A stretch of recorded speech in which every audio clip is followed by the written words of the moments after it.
You are hypersensitive to the fact that person knows you're lying. In other words, the good example is that if you have the spot on your tie, nobody notices the spot on your tie until you say, look at the spot on my tie. Then that's the only thing they can look at. The other example is if you bought a particular model of car, the next day after buying that car, you see that car everywhere.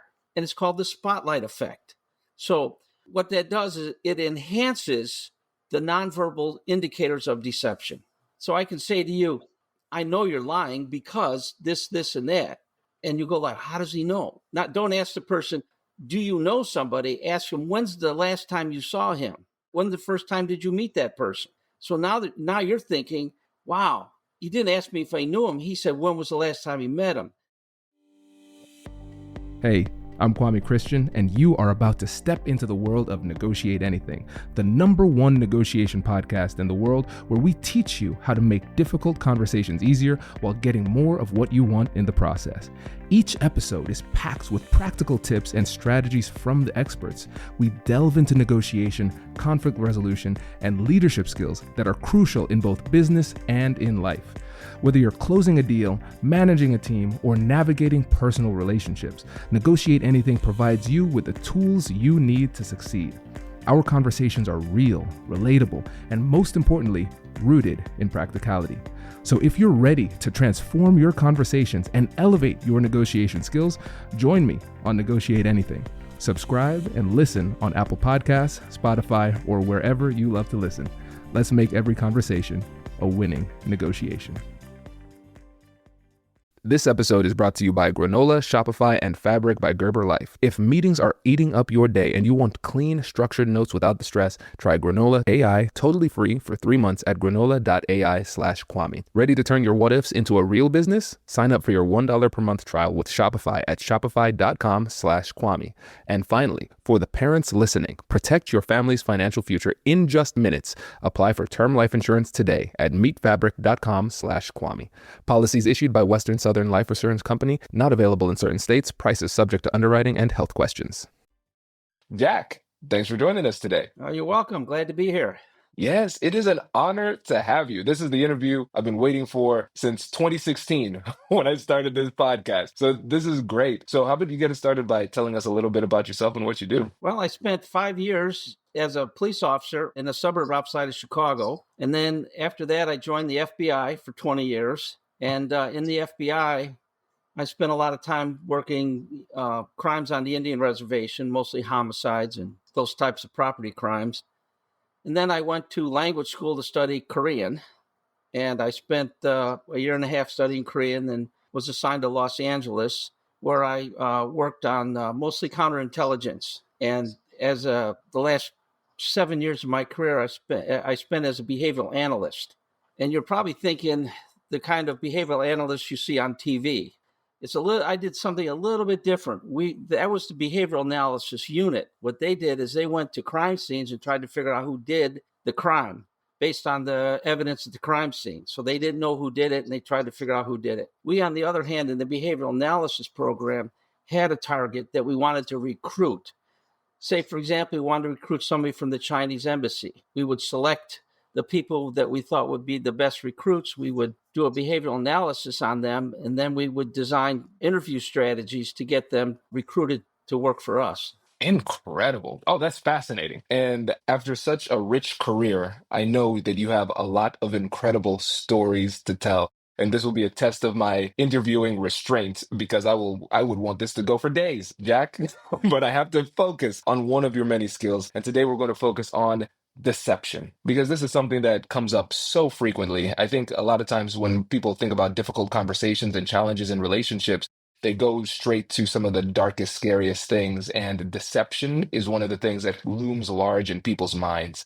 And you're an expert in deception detection and understanding what to do with this. So let's start this off in a fun place. When you think about deception and what it means for us in difficult conversations, but also human interaction and relationships in general, what do you think is the thing that most people misunderstand about deception? Well, deception is a little more complex than most people think because there's lies and then there are lies.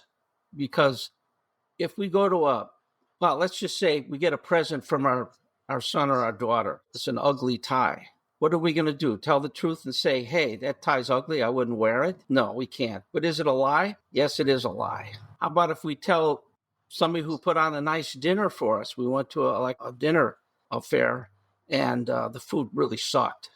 What are we going to say? Hey, I had a great time, but the food sucked. Next time, make it better. So is that a lie? Well, technically, it is a lie. So we have to kind of discern. In essence, I guess what we're looking at in a lie like that is we are just acknowledging the person's efforts that they perform for us. So the effort of buying the gift or providing the food. So we're actually acknowledging the effort. So technically, it's not a lie. A lie, I think, is defined as it's an intentional act to deceive somebody else. And the emphasis is on intentional, because a lot of times we say things not intentionally, but because we don't know what we're talking about. And that is that a lie? Well, it's not technically, by my definition, it's not a lie because we didn't intentionally want to deceive somebody else. Now, if I did something wrong and you borrowed $10 from me and I went back to ask you for $10 and you said, no, you never gave me the $10. I never asked for the $10. Now that's an intent to deceive. That would be a lie. That's the definition is where we have to start from. Yes. Oh, I like this. It's really important because when you think about that, a lot of those are kind of social lies, the things that keep the world spinning. If everybody were to tell you exactly what you thought, everybody would be broken relationships would fall apart instantly. So I think that this is a really important distinction. But I love the fact that it focuses on intent. And now let's go into this, Jack, because when we hear this definition, I think most people would be able to get down with this. They'll say, yeah, okay, an intentional act to deceive someone else. 100%. Now, one of the challenges I've found is that, like you said, sometimes there might be a situation where somebody misstates the truth, not because of intentionality, but because of ignorance. And some people get really lost in that intentional piece, the intent. And it's hard to understand what somebody's intent is outside of what they tell you. We're kind of piecing that together from the outside. And so when it comes to deciphering intent, how do we do that? Or is there any value in trying to figure that out too? Well, the only time you have to decipher intent is when you figure out that the person lied to you or did not convey the truth. Anything before that, we are built as humans to accept what people tell us as the truth until we give them reason to doubt what we say. So the only time we would look for intent is if we have some reason to doubt you're telling the truth. And then we get into deciphering a lie. But the basics for lie detection is when people lie, there's a fear of getting caught. Now, if I lie to you and I think that you may catch me in a lie, then what engages is the fight-flight response. And the fight-flight response gets us ready to run away or gets us ready to fight. And obviously, in most social circumstances, in even criminal interview situations, it's difficult to fight the police or fight your friends or run away because it's kind of a giveaway. You know, he ran away. He's not telling the truth. So we have to sit and we're in this fight flight response, and that gets our body ready to fight. And we have a lot of energy and a lot of, our heartbeat goes up, our respiration goes up, our begin to sweat, and we can have all this energy here. So what do we do with that energy? We have to dissipate that energy somehow because our bodies are looking for homeostasis or equilibrium. And so what our bodies try to do is to return to equilibrium. So all the stress that we built up because of the fight-flight response, we have to dissipate that. And a lot of times it comes out in finger tapping, toe tapping, fidgeting hands, fidgeting fingers, pacifying gestures. And you can now begin to pick up those nonverbal signals that come from or stem from the fight-flight response. So that's what we're looking for. That's the first way. The second way is cognitive overload. When liars lie, they are fully cognitively loaded. In other words, what I mean by cognitive is their mind is fully occupied on that lie because they have to pay attention to what they said, what they didn't say, what they left out, how their verbals are going, how their nonverbals are going. Not only that, they have to monitor the lie target to find out, is that person believing me? Is he buying off on my lie? So we're fully cognitively loaded. And so what you want to do to test for that deception is to add cognitive load to the person. In other words, here's what I would ask you. If you're accused of committing a crime, and I would say, do do you really want to get away with this? And your initial reaction is yes. And then I'll say, that's why I'm here to stop you. Then you'll say, no, no, no, I don't want to get away. Well, that's why I'm here to stop you. Truthful people say what? Get away with what? But because their brains are so cognitively loaded, what our brains do is when we're faced with two options, when we're fully cognitively loaded, faced with two options, the brain selects item A or item B. It doesn't go beyond that because of efficiency, because there's no more room to think about those alternatives. So that's what we look primarily: fight, flight, cognitive overload. This is brilliant. And Jack, to be honest, first thought that came to my mind when I heard you talk about this is, damn, I don't want to lie ever again. I started to get stressed out when I heard you describe the experience. It just seems horrible because you're absolutely right. Because as much as we try to hold back our emotions, a lot of times there's going to be a lot of emotional leakage, especially if it's coming from someplace as visceral and carnal as the limbic system. It's really hard for us to hold that and hide it. It has to escape in some kind of way. And the cognitive load, I did not consider that because it's pretty easy to remember the truth. What happened, happened, and then you just recite what that is. But if you're trying to first understand what the truth is and then create an artful deviation from the truth and then keep track of everything that you've done, that's incredibly heavy. It's almost like the straw that broke the camel's back. You ask that question and then it's kind of like a mental malfunction that happens under that pressure. Yeah. And what you're describing is something we call the spotlight effect. In other words, you know you're lying. The person you're talking to doesn't know you're lying, but you are hypersensitive to the fact that person knows you're lying. In other words, the good example is that if you have the spot on your tie, nobody notices the spot on your tie until you say, look at the spot on my tie. Then that's the only thing they can look at. The other example is if you bought a particular model of car, the next day after buying that car, you see that car everywhere. And it's called the spotlight effect. So what that does is it enhances the nonverbal indicators of deception. So I can say to you, I know you're lying because this, and that. And you go like, how does he know? Not, don't ask the person, do you know somebody? Ask him, when's the last time you saw him? When's the first time did you meet that person? So now you're thinking, wow, he didn't ask me if I knew him. He said, when was the last time he met him? So that causes you to go, maybe that guy knows more than he's saying. Maybe he knows the truth and I don't know. And if I lie, and so you see that the spotlight enhances that, the nonverbal that you display. Yes. Okay. So this makes a lot of sense. So let's just bring it back to this moment again where you asked that question. First of all, the way that you asked that question, the sentence formulation is exquisite because a lot of times in negotiation, we talk about the power of open-ended questions and everything, but we don't really go down deeper beyond the surface. And this is a really good example of one of the biggest concerns that I personally have when it comes to asking closed-ended questions is that it makes it exceptionally easy for people to lie to you. It's easy to say yes and no. And oftentimes there's a very clear right or wrong answer. Any parent out there who says, hey, did you do your homework? The kid might just reflexively say yes, because I know that's the right answer. Oh my goodness, I lied. It was a reflex. And so by asking the question in that open-ended format, it gives more of a narrative response and gives you more of an opportunity to see inconsistencies in the story and see more of those indicators and gestures that show deception. I'll give you one tip. When you're talking to people or negotiating with people, what you want to do is use what I refer to as elicitation. In other words, you want to get that person to tell you the truth before they have a chance to lie. And what you want to do is create an environment where that person tells you the truth without them realizing that they've been telling you the truth. In other words, if I ask you as a businessman, we're competing for a particular contract, and I tell you, I say, sir, I understand that your company doesn't have the capacity to deliver on the amount of product that the buyer wants to buy. That's a presumptive. It's not a question. And you're automatically going to say what? No, I think we can deliver. I think we just put on a new a manufacturing line to anticipate this contract. Now I'm thinking, wow, okay. They have the capacity. I say, but your G&A, your general overhead and administrative costs are probably running around 15, 18%, which puts you out of the bidding. And then you'll say, no, we're a lot less than that. You see, so you're telling me the truth without what? Knowing that you're telling me the truth. And you can use this in real estate. My wife and I were looking for a house. we knew it was in a flood zone. It flooded every, 100 years or whatever, those zones.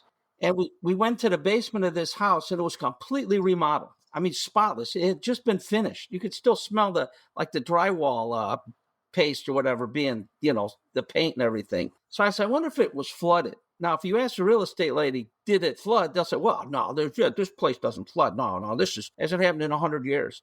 Well, instead of asking that, you ask a presumptive question or presumptive statement. And I said, wow, they sure fixed this up nice since it flooded.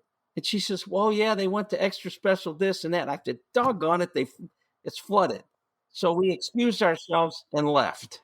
So there's different ways to detect lies, but that presumptive question, it's not a presumptive question, it's a presumptive statement. It's either false or true. And people have a psychological need to correct others. They have to correct it. Like if I say you're from, I think you said you were from Ontario. No, I'm from Columbus. Oh, okay. See, There you go. why did you feel the need to correct that? They're compelled to correct other people because psychologically it puts me above you because now I know something and you don't. Our egos can't handle that. So you see how the presumptive works. Hello, my friends. Before we get back to today's episode, I want to ask you a question. Have you ever wondered how to elevate your team's negotiation game and how you can help the folks on your team have better, difficult conversations? At the American Negotiation Institute, we offer transformative keynotes and workshops tailored to empower professionals with top-tier negotiation and conflict resolution skills. Whether it's a keynote for your next event or hands-on training for your team, we've got you covered. Don't just negotiate. Master the art with the American Negotiation Institute. Click the link in the description to find out more. Elevate, negotiate, and succeed. We talk a lot on this show about the importance of learning and staying sharp. But let's be honest, between work and life, who actually has time to read every single book that can help you to get ahead? And that is exactly why I use Blinkist. It's an app that takes the world's best nonfiction books and breaks them down into 15-minute summaries that you can read or listen to. They have over 9,000 titles, so whether you're into leadership, psychology, or negotiation, they've got you covered. Personally, I love to learn about a wide variety of topics, not just negotiation, but psychology, history, and communication. All of that knowledge works together to help me to be the negotiator that I am today. If you've been meaning to dive into the frameworks we discuss here every week, Blinkist is the fastest way to get those core insights while you're driving to work or at the gym. It turns your extra time into a real advantage, helping you to show up to every difficult conversation with more clarity and courage. If you want to start learning faster and showing up with more confidence, this is the tool for you. Go to Blinkist.com/Kwame to start your free trial. That's Blinkist.com/Kwame. We've all been there. It's late at night and you finally find that one product that you've been waiting for, but then you realize that your credit card is in the other room. That's when that iconic Shop Pay button becomes your best friend. It has all of your information saved, making checkout as simple as a tap of your screen. Shopify powers 10% of all e-commerce in the US. They help you to accelerate your efficiency with AI tools and give you world-class expertise in processing returns and managing inventory. Because of features like Shop Pay, Shopify has the best converting checkout on the planet, which means fewer abandoned carts and more sales for you. See fewer carts go abandoned and more sales go through with Shopify and their Shop Pay button. Sign up for your $1 per month trial today at shopify.com/Kwame. Go to shopify.com/Kwame. That is shopify.com/Kwame. Jack, this is great. And one thing I love about elicitation, besides its power, is that it is outside of law enforcement and counterintelligence. It is not very used out in polite society for civilians, right? We don't use it at all. No, we don't use it and we should use it because you could get a lot of information from a lot of people and they don't even realize they're giving up the information. Well, as you say, the one example we used is in the book, the company, somebody wanted to know if that company was relocating so they could either make business decisions on whether a company's going to relocate or not. The person went to the CEO and asked him at a party, "Hey, are you relocating?" "Nah, we're steady and we're this and that. We don't have any intents of this and that." So then that person then went to the CEO's wife and said, "Geez, it's really cold here in whatever town it was." And she said, "Well, we don't have to worry so much about that because we're going to move to a warmer climate soon." Bingo. You see how elicitation works? What's another thing that makes it a lot like really like a stealth attack? I don't want to say sneak attack, that seems negative, but it is a stealthy attack. Is that you cannot be painted. Oh, go ahead. You're just looking for the truth. That's right. That's right. And you're doing it in a way that doesn't damage the relationship. Because I think a lot of times people look at Hollywood and they're like, oh, okay, so I need to turn the volume all the way up and start banging on the table and they'll break down. So let me be really, really aggressive in attacking this person who I believe is deceiving me. But that just kind of puts them deeper into their hole and makes it harder for them to share. But with this, you're doing this in a way that is empathetic and quite respectful. And you're just providing them with an opportunity to tell the truth. That's right. Because if you ask people direct questions, their shields go up. Why did you ask the question? How is it going to be used against me? What do you want? What's your intent? What's that? So shields go up. So with elicitation, you don't ask questions. You just provide the impetus or the tool. So I could say you look about 30, 35 years old. So what did I do? I set up a bracket. And so your overwhelming notion is to say, no, I'm X, not 30 to 35. You see what I'm saying? Yes. The presumptive Yes. and then bracketing. In the truth detector, we present about 16 tools that people can use to get that information from people. And it works so effectively in the business world. In fact, I trained quite a few people in the business world on how to elicit information from people, which is critical in the business world.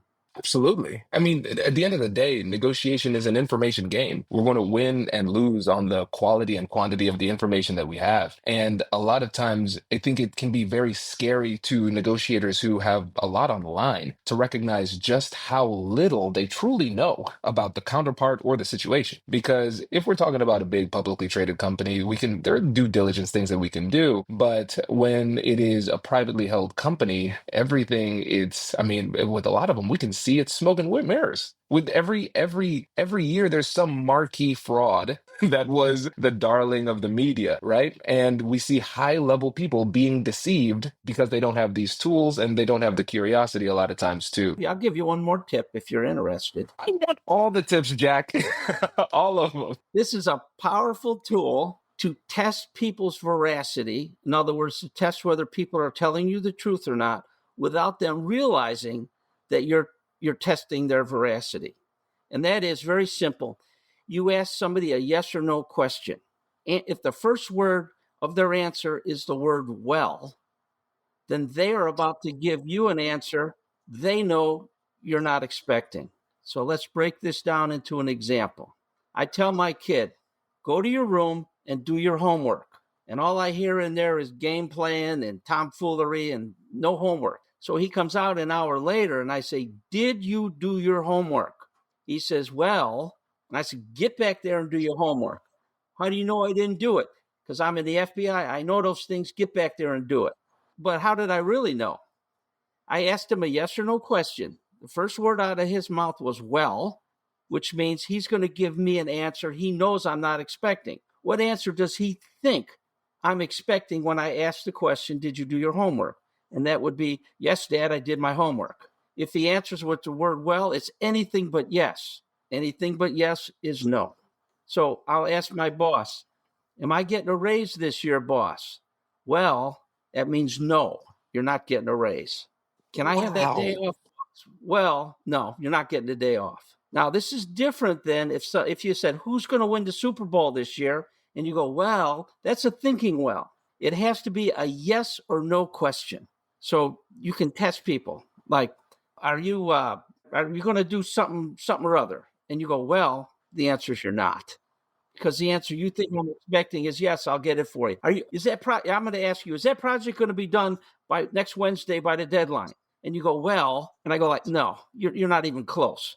Because you're expecting, the answer you think I'm expecting is yes, sir, it'll be done by Wednesday. When in fact, if you say, well, it means no, it's not going to be done by Wednesday. And I know that well ahead of time. then I could ask you, well, I'll say, what do you need to help that project along? That way now I can know that you're lying to me. And I can now say, what do you need to help finish by Wednesday? What kind of resources do you need? Can I give you more? And that gives you an opportunity to say, yes, sir, I would really like this, this, and that. Okay, we'll get that for you.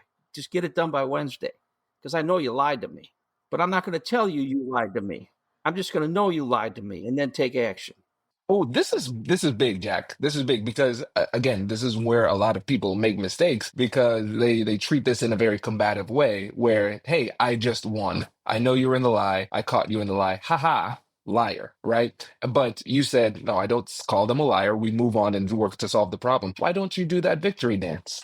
Because it's not about me. It's about getting that project completed on time.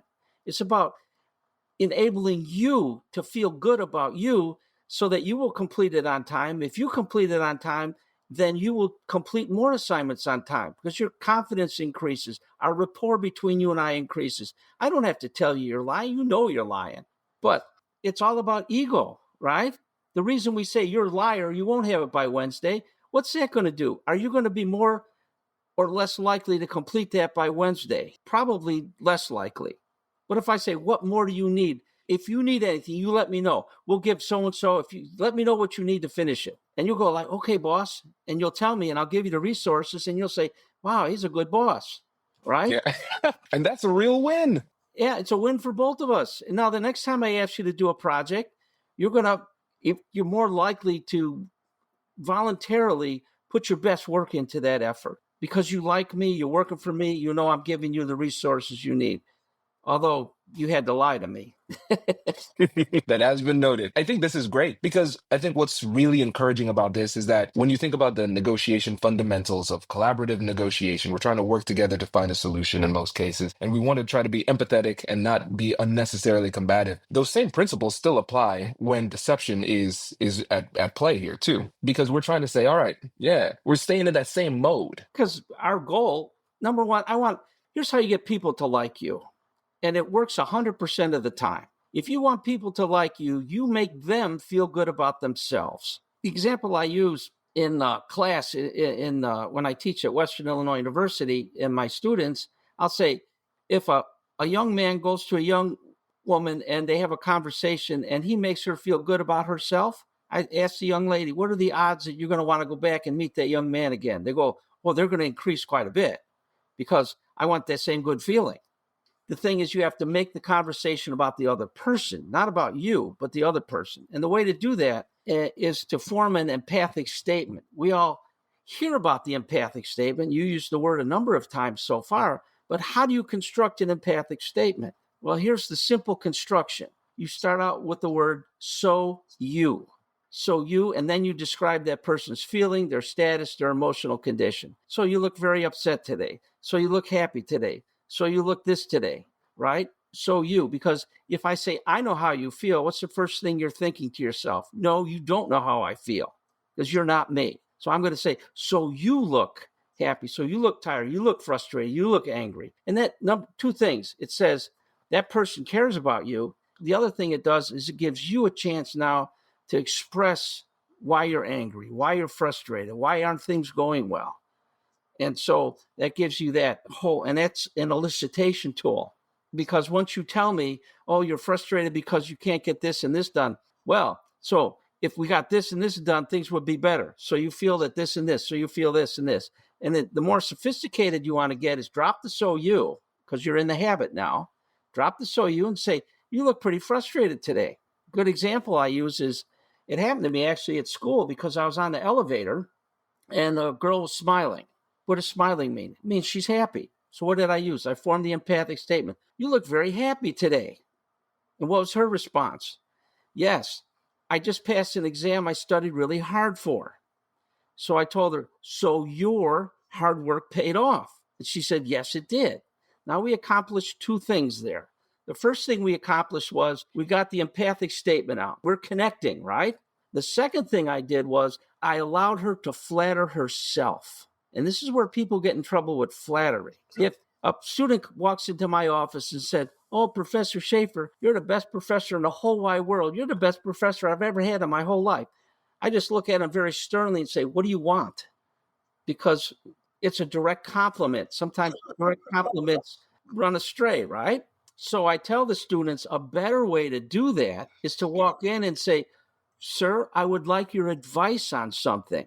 So what that does is it places me in a position where I go, "Of course you want my advice because I'm the professor." And it allows me to flatter myself. When you walk into a company, when you're negotiating with somebody and you want to allow them to flatter themselves, you say, "Geez, when I walked into this office building, everybody looks so happy. That has to be the product of good management." And of course, if you're the manager, you're going, "What? Heck yeah, it is. It's my management. Oh, Yes, I'm the absolutely. one." Yes. So if I can make you feel good about you, you're going to like me. And that's the beginning of the rapport building stage. So we got to make it about the other person. This is powerful. And I think it's such a powerful combination too, because listeners, you might not realize it. We're talking to the man who literally wrote the book on being liked, right? The Like Switch is an incredible book. And so just remember it's Like. It's so fascinating, I think, for somebody who's not familiar with you and your approach and just the science and psychology of all of this, it would seem almost as though you're writing two competitive books here, or you multiple books, but on two competitive topics. Likability and deception don't seem to be closely combined or related. But then once you start to have the conversation and you start to look into this, you can recognize there's a very clear connection as well. And you can still maintain high levels of mutual likability, even though there are going to be elements of deception. And I think also, too, the reality is deception is a natural part of human communication and interaction. And there are going to be different levels of deception. Like you said, we have those kind of white lies that keep the world going, but then we also have lies of omission. Maybe we don't tell the full truth, or then we have the pants on fire lies. Which are a different breed, but it's important for us to be aware of it and understand how to address it without damaging the relationship so you can still stay in the negotiation mode and still get work done. That's exactly what the purpose of the books are, is to understand the truth and find out how do we make the truth work for us and not let our egos get in the way by saying, "Ha ha, you lied," and that'll end the relationship. That's not what we want. We want to negotiate a deal. We don't want to end the relationship. Isn't that, when you think about it, isn't that what we're supposed to do every day in life, is to make other people feel better about themselves for having met us? I think in a famous book somewhere was "Do unto others as you would like them to do unto you." I can't remember what book that came from, the Bible, and why it works. Ancient wisdom still reigns supreme. It's so simple but so easy to overlook. And before you go, I want to focus on one thing too, because you mentioned it a couple of times, and I don't want to gloss over it because I think people will hear it and they will agree with it, but they might not know how to do it. So how do we keep our ego in check when everything within us is wanting to do that victory lap, saying, "Ha, I caught you in the lie"? How do we actually make sure that we can keep control of our ego and stay focused on the goal in the heat of the moment? Keep your mind on the objective. The objective is to make a deal, not to spot your competitor or your client or whoever you're negotiating with as a liar. That's not the goal. The goal is to make the deal. There are times, I suppose, when the goal is, say, if your wife or spouse cheats on you, I guess the goal is to spot the lie and then capitalize on it. So that's another issue altogether. But in the business world and social world, what we want to do is keep our eyes focused on the objective. We don't want to just go around pissing people off by calling them liars, because we wouldn't have any friends. So our goal is to know, you lied to me? Okay, fine. We can deal with it because I've lied to other people. So let's try to work that into a positive instead of a negative. What I call is pivot to the positive, because a lot of people come up. We have neighbors and even our in-laws would say, "My kids are way better than your kids because they do this and they've achieved this and that and the other thing." Instead of going like, defend yourself, you go, "You must be very blessed to have kids that are very successful."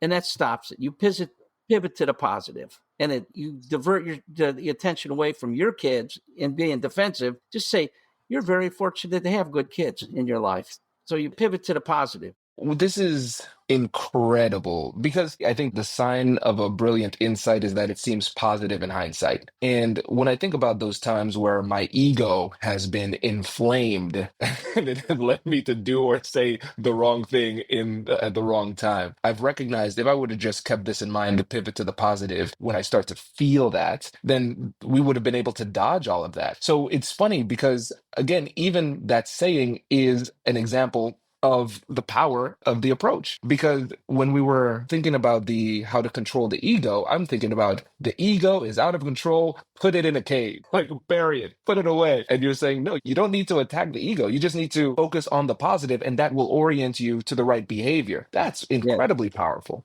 Yeah. I should let you know there's I blog for Psychology Today magazine, and I've got like 171, 75 blogs now, and it deals with a lot of tips, techniques, and insight that we've talked about today. So if anybody wanted to go back and review some of the topics, most of them that we covered are on addressed on that Psychology Today blog. Amazing. Yes, we'll link to that in the description. And then, of course, all of your books and all of the work that you've done. Jack, you are a legend in the industry. So I really appreciate you taking the time to join us. Well, we're starting off the year. You're interview number 2 for the year. So maybe before you go, what parting piece of wisdom or advice would you give people? Truth, words are the building blocks for truth and justice. So choose your words wisely. That is great. This is an example of my restraint. I'm not going to go down that rabbit hole because we'd be here for another hour. Jack, thank you so much for joining us today. Really appreciate it. You're welcome. I enjoyed it. Professor, there I was listening to the episode, and I really want to know how to deal with omissions, not only with deception. Because when someone lies to you, okay, you feel hurt, and you know, okay, that person is lying to me, so I have to be careful. But with an omission, that person, I don't know if that person is actually lying to us, because for themselves, they can say, "Oh, no, I'm not lying. I'm just omitting things." So how to deal with that? Well, here's how you deal with that. That's called a verbal technique to detect deception. When people lie by omission, they lie to the point where they want to withhold information. They withhold the information and then they continue with the truth. It's kind of like a road going to a river, and you have to have a bridge that goes over the river, and then the road continues. So in grammar, this is a little complicated, but in grammar, there's something that I discovered was called a text bridge. Whenever we lie by omission, we have to use some kind of grammatical device to bridge that gap over the river, so to speak, over the lie, the withheld information. And I discovered there's about 7 words that people typically use to bridge the withheld information. And the word that most people use is "and then." So if you were to ask me, what did I do this morning? I would say I got up and then I took a shower and then I had breakfast and I came to work. I'm withholding information by using the word "and then." So what we discovered is when people withhold information, truthful people and deceptive people use text bridges. But deceptive people, you focus on the incident itself. Where were you between 1 o'clock and 4 o'clock when the bank was robbed? Well, I drove to my mom's house, I went to my friend's house, and then I came home. Well, that and then tells you where there's missing information. Now, you have to ask yourself, am I interested in that missing information? Yeah, because you might have been robbing a bank at the time. But now, if you ask me, what did you do? I got up and then I took a shower. Are you interested in all the things I withheld? Like I disrobed, I got in the shower, I turned on the hot water to cold water, I got the soap. You don't want to say all that. Are you really interested in that stuff? No. So you have to make a decision if you want that information. And then there's a technique. What it does is it's like you're drilling for oil, because it tells you where the oil is probably at. And so then what you want to do in order to extract the information, there's something called a micro action interview. So then you go back to the action right before the and then, and you say, so you were doing this at this time. You go, yes. What happened next? Then people will try to lie and they'll give you a little bit more information. And then they'll say, and then I did this. So then you go back to the and then again, and they'll give you a little bit more. And as that gap narrows by you asking what happened next, they get kicked into the fight-flight response. Then they start emitting all these nonverbal indicators of deception. And so then you start seeing them fidgeting, say, aha. So then you use the empathic statement for your presumptive. So you feel very uncomfortable about this, about what you're talking about. And so then you'll get to, yes, I am uncomfortable. I would be uncomfortable too if I did the evil deed that you just did. That's so good. And that's a great question, Simone. Brilliant question. So you can work verbals and nonverbals both at the same time. So I not only know that you're lying by your nonverbals, I listen to what you're telling me, and I can tell you're lying to me by withholding information. Unreal. Yeah. So there are going to be benign reasons for using a text bridge Yes. because you might want to overlook things. But then if you have to be savvy enough to understand what's an important topic, ask the Yes. questions and then pay attention to the text bridges there. Yes. Man, that's good. We have to use these text bridges because that's the way our grammar is hardwired in our brain. There's some ways you can defeat it, but it's very difficult to defeat it because we're hardwired to bridge information gaps. Yeah. Jack, you know what's funny about this? Because every time I think about just any type of engagement, I'm thinking about, okay, here's a move. Is there a counter move to that? So if there's a liar who's listening to the podcast, what would they do? And say, okay, how do I avoid this and that? And I'm recognizing, going back to your point about cognitive load, I mean, I don't even know how you would counter these in terms of concealing the deception because a savvy interviewer would just ask different questions in different ways. And it's hard for them to keep track of everything. Yeah. And I'll give you another cognitive overload technique. And that is, you tell me a story and I'm going to say, I've just met you. I don't know whether you're telling me the truth or not. So why should I believe you? And what should the person say? Well, I'm a good person. Well, good people lie. My mom taught me not to lie. Okay, that's fine, but that's not what I asked you. I said, why should I believe you? The answer is because I'm telling you the truth or some derivation thereof, right? So that's very benign. You could say, hey, why should I believe? And I use this all the time with people. Why should I believe you? I don't know you very well. Why should I believe you? Well, I'm telling you the truth. Okay, thank you. Or why would I lie? And I say, I can think of 1,000 reasons why you would lie. To get over on me, to take advantage of me, to get a deal that's good for you, not for me. I could think of 1,000,000 ways, but that's not the question I asked. I said, why should I believe you? And if you ask that question twice and they don't tell you because I'm telling the truth or some derivation thereof, then the probability of a lie goes way up. You know, it's funny. The saying, the truth will set you free, is having a whole different meaning to me now because I'm thinking about somebody sitting in the chair in front of you. Oh, it would be like torture. This is like mental torture. It is like, torture. listen, let me just be good. Not because I want to be good, but because it is too much stress being bad. I'll give you one last thing. I'll leave you with this, and that is what I call the land of is. And I don't know if you remember President Clinton about, have you had sex with that woman? No. What's the meaning of is? If is means this, then it's one thing. If it means that, it's another thing. So here's the technique. I named it after that. That is, if you ask a person a yes or no question and they don't answer yes or no, because if they answer yes, they're in trouble. And if they answer no, they're in trouble. So where do they go? They go between yes and no, which is the land of is. And that is where everything gets tangled up and obfuscated and, double entendre and innuendos and just gobbledygook, right? So if I say, did you do this? And you say, number one, you'll say, well, that solves that problem. Well, I wasn't able to get around to it because of this, and that, and the other thing. And I said, no, I didn't ask you that. I asked you, did you complete the assignment? And if they say, you got to understand that I was pretty big. No, it's either yes or no. If you don't answer yes or no, you're lying to me. You know that feeling when you're in back-to-back meetings all day? You're nodding along, trying to contribute, but in the back of your mind, you're secretly stressed because you're trying to remember exactly what was just said or who was supposed to follow up on what. Meetings can be a mess, but Granola AI fixes that. Granola is an AI-powered notepad built for the way real people actually meet. Here's how it works.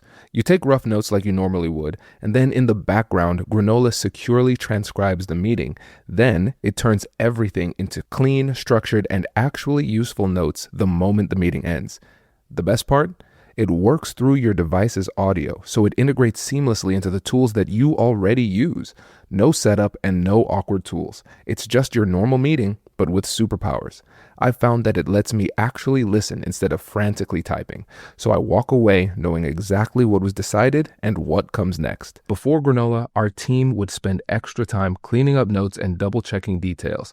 Now, we leave meetings aligned and clear. It saved us time and helped us to operate at a much higher level. If meetings are eating up your day, granola.ai is a no-brainer. And you can try it totally free for 3 months. Just head to granola.ai/Kwame.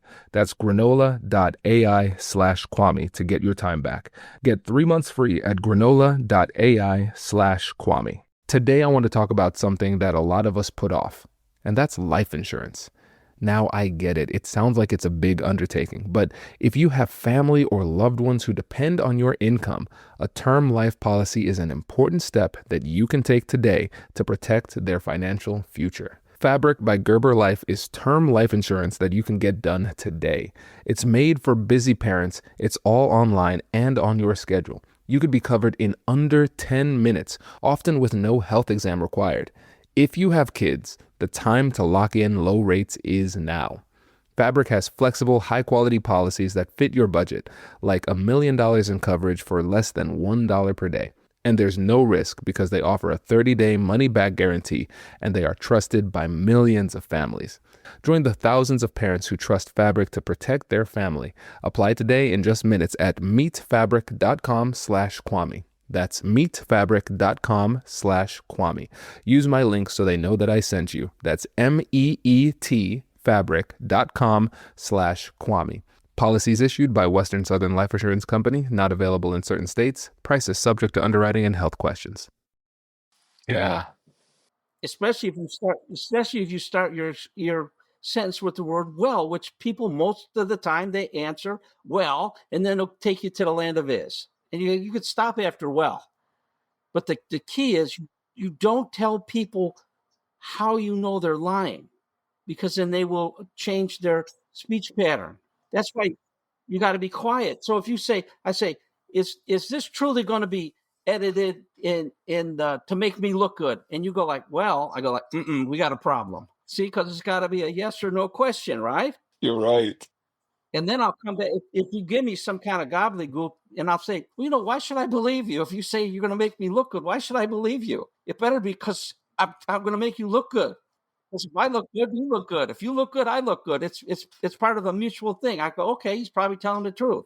You see how it works with the derivation? So I can run through a series of these questions to determine whether you're lying to me or not. And you don't even know if I'm testing your veracity, because I'm not telling you. Oh my gosh, it's so good. Because again, thinking about counters, no, it's like you're either screwed now or screwed later. It's just a matter of time before the truth comes and out. here, I just thought of something else that you probably would like, and that's called a lip purse. That's a small outward movement of your lips, like the fish lips, but it's very slight. That means you have just formed an idea in your head that is in direct opposition to what I just said. Yeah, I see that in school a lot. I'm giving a lecture, I see a student lip purse, I say, you don't agree with what I just said. Well, how'd you know? I'm in the FBI, I know these things. No, it's because of the lip purse, right? Now, the trick is, if you go to your boss, and I often went to my boss, I need money for this, this, and that, this project or that thing or whatever we're working on. I talk about all the benefits and all the upside and the downside and this and that and the other thing. And all of a sudden I get to, well, boss, it's going to cost us X amount of dollars. And I see the lip purse. And what has he just said? In his mind, he formed an opinion. No, we're not spending the money on that, no matter what the benefits and everything is. So the trick is, you want to get your boss to change his mind before he has a chance to articulate no. If you articulate no, there's something called the psychological principle of consistency. If you say no, you're going to stick to no, because that's what you articulated. So I'm going to say, boss, this is where elicitation comes in. Boss, I'll bet you're thinking it might be a little too expensive, but let me explain to you how that cost is going to be an added benefit on the overall project.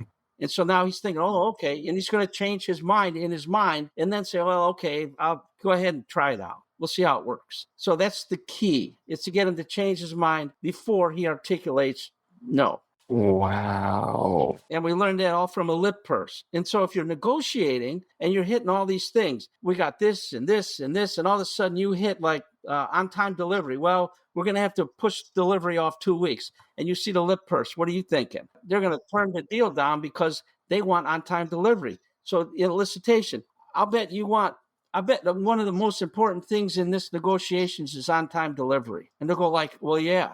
See, now you've uncovered the problem and you can change their mind. You can say, well, tell you what we can do. We can add an extra shift. We can do this. We can do that. We can guarantee that the product will be in your warehouse on time. So it's almost like a silent negotiation you have with them because they've verbalized a cognitive no, even though they've manifested Non-verbalized. or They shown. non-verbalize the cognitive. Non-verbalized. That's right. It hasn't been verbalized yet. And you want to make sure you can stop them from verbalizing it. So you use elicitation to get them to respond to something else. And then you address that before they plant their flag in the ground to Yeah, say, yeah, no. the Wow. psychological principle behind that is where we make decisions, we experience a certain degree of anxiety. Think about when you had a decision to make. You were anxious. There's a certain amount, maybe a little, maybe a lot, depending on the consequences of your decision. So when you make up your mind, you go, no more anxiety because the decision is made.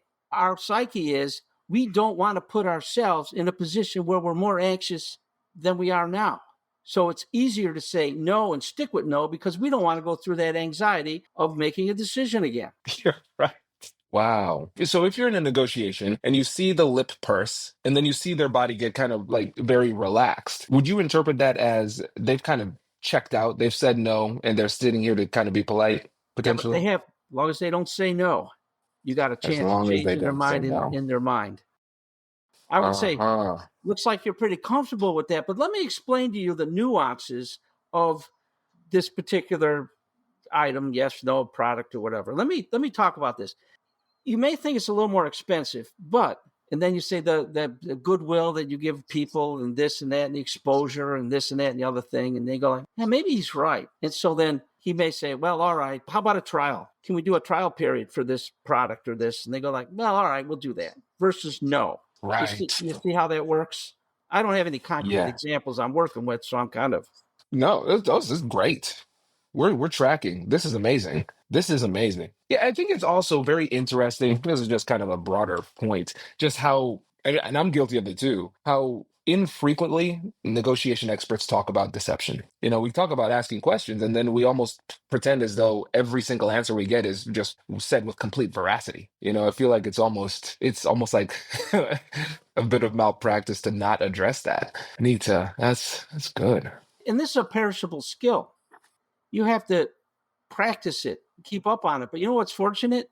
Anytime you go out and meet another human being, you can practice these skills. Because one of the traits of elicitation is you can use an elicitation technique and the person doesn't know that they're a target of elicitation because of the way you phrase it. So if I ask you a presumptive question and it doesn't work, I'm going to ask you a bracketing question. So you're 30, 35 years old. You make this much or that much. Your overhead is this or that. And if that doesn't work, I'll go to another technique. And if that doesn't work, you can daisy chain these techniques and the person won't know that you're targeting them for elicitation. And the reason is this: our brains look to the horizon for threats. And if there's a threat, we get ready, the fight flight response. Now, what the brain does for efficiency reasons, they look at all the behavior that we see every day. And if we see that behavior and it doesn't pose a threat, and it's been proven not to be threatening behavior, we kind of stuff it away in a place in our brain and we ignore it. The brain ignores that behavior. So what you want to do is you want to stick within that human baseline, because as soon as you're outside the human baseline, the other people will perk up because that's a potential threat. So when I just asked you a question, that's outside the baseline. So I'm not going to ask questions. I'm just going to use presumptives. I'm going to use bracketing, elicitation, oblique references, empathic statements, because that's all within the human baseline. They don't even realize that you're doing it. Allow people to flatter themselves. See, people don't recognize that. They automatically flatter themselves. But if I say, oh, like, you're the best professor I've ever had. Yeah, what do you want? Yeah. Right? Yeah. Goes back to that example. A better way, if you're a salesperson, is say, geez, we have a new product. I'd like your advice on this. And a book salesman actually came into my office and said, "Hey, buy this new book. It's better than the one you have now." Well, you just disparaged me by saying that my choice in books sucks, right? Which this is getting off to a bad start, right? So I told her, I said, "Stop right here. This is not the way to approach professors." She said, "Well, what do you mean?" I said, "They have big egos, you know that." "Oh yeah, I know that." I said, "So work it." She said, "Well, how?" I said, "Ask for their advice." So I want you to leave my office and come back in and say, "Hi, professor, my name is so-and-so. I'm from such and such publisher. I'd like your advice on this book." I said, "Oh, let me take a look at it." So I actually read through the book there, and I said, "This is a better book than the one I'm using. I'll start ordering the book from you." Wow. So who made up their mind? I made up my mind. She didn't force me. She asked for advice. That made me feel good because, of course, she's going to ask me for advice because I'm a good professor, right? And then when I'm Mhm. reading it, on my own mind, I'm going like, well, this is a better book. I'm still using that book to this day.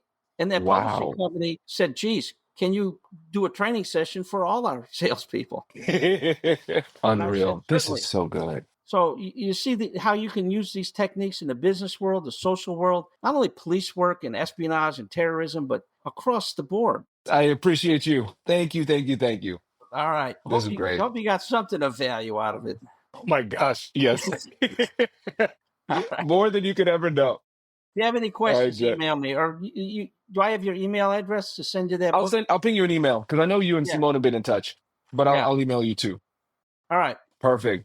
All righty, my Talk to you friend. later. Great meeting you. I'll see you. Bye. Wait. Now, before you sign off, I have something to tell you that I've never told you before.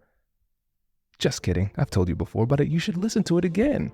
I want you to know about Negotiate Anything Premium.